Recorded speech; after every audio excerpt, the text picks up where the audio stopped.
Sunan, dili relihiyon, kundi pagpaambit lamang sa pulong sa Dios.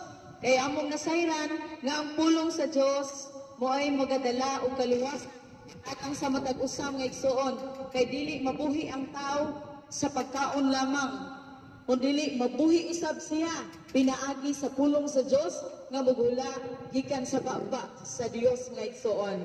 Hallelujah. Salamat sa Ginoo sa iyang grasya ug gugma. Nagaingon sa iyang pulong nga igsuon sa Roma 3:23, sanglit nakasala ang tanan ug nahilayo sa himaya sa Dios.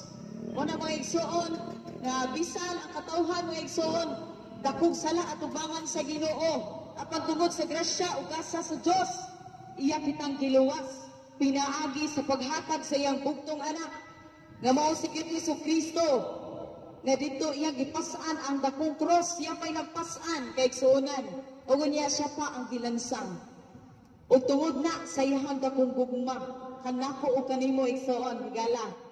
Pasalamati ang buhay nga Dios tungod kay isa ka sa gipakamatyan sa Ginoo dito sa cross igsuon.